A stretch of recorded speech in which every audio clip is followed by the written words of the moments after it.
Truly, the Lord Jesus Christ is so good and is so faithful. Make it a habit that every time na gumigising tayo, yung mabubuting ginagawa ng Panginoong Hesus sa buhay natin, atin pong namnamin at atin pong tawag dito, bulay-bulayin sa mga buhay po natin. At alam ninyo kung ano man yung mga pinagdadaanan nyo, situations nyo, and even yung mga issues ninyo na malalalim at nakaroot talaga doon sa tinatawag na kaibuturan ng inyong puso, kayang saklawan niya ng kanyang pagmamahal at biyaya. Only in Jesus we can find true peace. Sabi niya, my peace I give unto you, not as the world gives, but my peace I give unto you. Good morning po sa ating lahat. And right now po, alam nyo dati, kung matatandaan ninyo, gumawa po ako ng vlog tungkol sa dalawang witnesses. Parang nabitin po kasi parang naantala po yata, tsaka nagmamadali ako during that time. Sorry po doon. Pero at saka yung oras ng TikTok parang pa-shorten na, no? Ngayon naman, sobra-sobra yung oras natin, kaya sinabi ko muna sa inyo yung kabutihan ng Panginoon na atin po itong nanamnamin, bubulayin at isasabuhay natin through His Word, okay? So ngayon po, ang pag-uusapan natin yung two witnesses nga po, at ito na po yung time na sila po ay pinapatay na nung halimaw. Tutukan po natin ito ha, and I believe to the previous vlog, ewan ko kailan ba yun, no? Hindi ko po nabigyan diin yung gusto kong ibigyan diin dahil bitin na po yung oras ni TikTok sa atin. Okay. So, mga Bibles nyo, please pakikuha, no? Sa Revelation chapter 11, magsisimula po tayo sa verse 7 hanggang matapos po natin, no? Hanggang matapos natin. I think, if I'm not mistaken, hanggang verse 14. So, meron po tayong 8 verso o verses, ne? Okay, umpisahan ko na po sa verse 7. When they have finished their testimony, the beast that comes up out of the abyss will make war with them and overcome them and kill them. Ayun pala. Overcome them and kill them. So, ang title natin, ang halimaw na pumapatay. So, sino yung beast dito? Sino yung hayop dito? Alam niyo sa King James Version, hayop ang version sa Tagalog eh. No, nung beast. So, tignan po natin. And their dead bodies will lie in the street of the great city, which mystically is called Sodom in Egypt, where also their Lord was crucified. So, ang tawag pala sa pinagpakuan sa Panginoong Hesus ay Sodom and Egypt, no? Ang tawag po nila diyan na mystically. Ibig sabihin po, yun ang kanilang matalinghagang tawag doon sa place na yon. Those from the peoples and tribes and tongues and nations, itong gusto kong tignan ninyo eh. Nabitin lang ako sa oras eh. Bibigyan din natin ito ngayon. Those from the peoples yan ha, marami. And tribes, madami din. And tongues and nations will look at their dead bodies for 3.5 days. May naaalala ba kayo sino yung nakabaon ng 3.5 days tapos bumangon?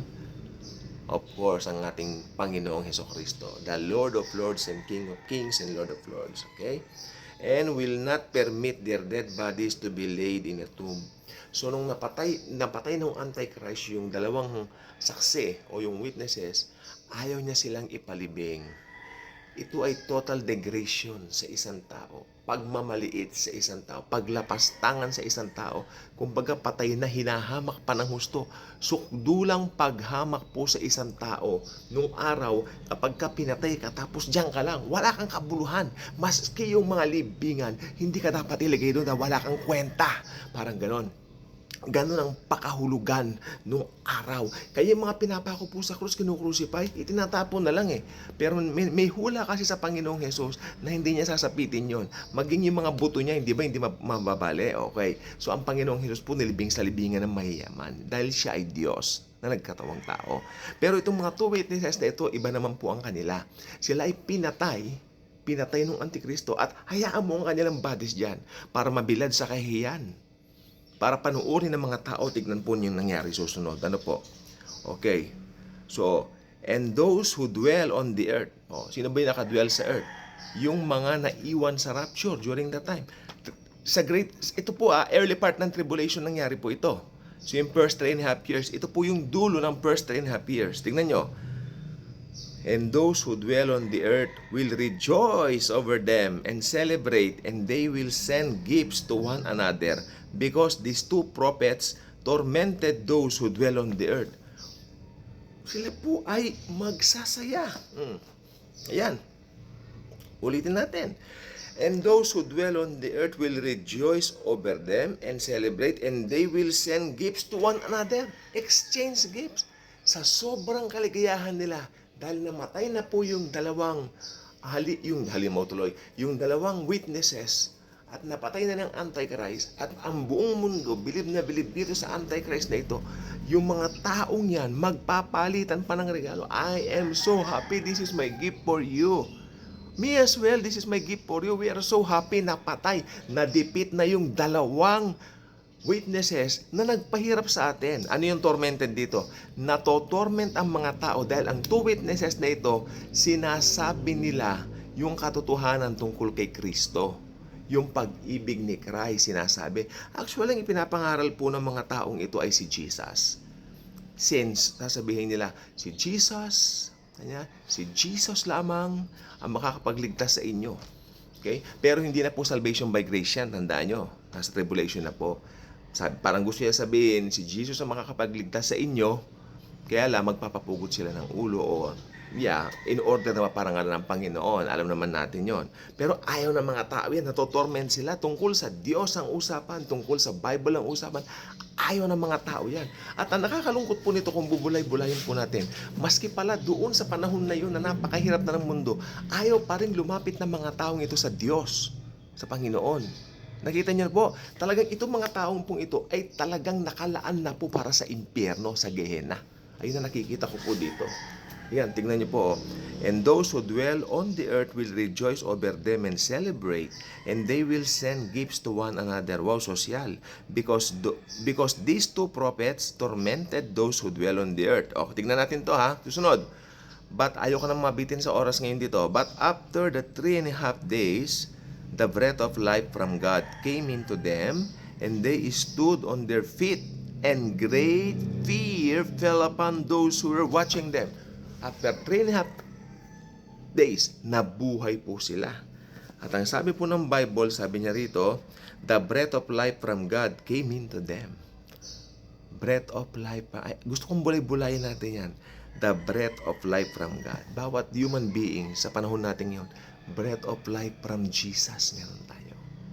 Kaya kung may higa ka, may asthma ka, i-rebuke mo yan. Kung may sakit ka sa puso, i-rebuke mo yan dahil hindi yan ang kalooban ni Jesus Christ. Ang kalooban niya, i-enjoy mo ang breath of life. Okay? Yun ay pasaring ko lang naman pong sinabi, no? Pero tignan po natin to. At bumalik po yung hininga sa kanila. At sa harapan po ng mga tao na buhay sila, tumayo sila, and great fear fell upon those who were watching them. At ang matinding kaba o matinding takot ay bumalot sa mga nakapanood. High-tech na po noon. Malamang nandito po naka-live sa Facebook o sa YouTube, Ayan na. And they heard a loud voice from heaven saying to them, "Come up here." Then they went up into heaven in the cloud, and their enemies watched them.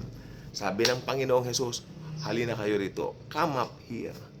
Ganon din pong sasabihin sa atin ni Jesus pagdating ng panahon, come up here at mararapture na po tayo. O at least nabuo ko po yung gusto kong sabihin po sa inyo sa Book of Revelation tungkol sa two witnesses. Ka-good vibes na ba kayo? Kung hindi pa kayo ka-good vibes, inaanyayahan ko kayo maging ka-good vibes na by clicking that subscribe button, share this video, share the wonderful love of the Lord Jesus Christ, sapagkat whenever you share this video, you are not just sharing this video, but you are sharing Jesus, His grace, His love towards affects mankind, na na nangangailangan talagang makarinig ng ebanghelyo.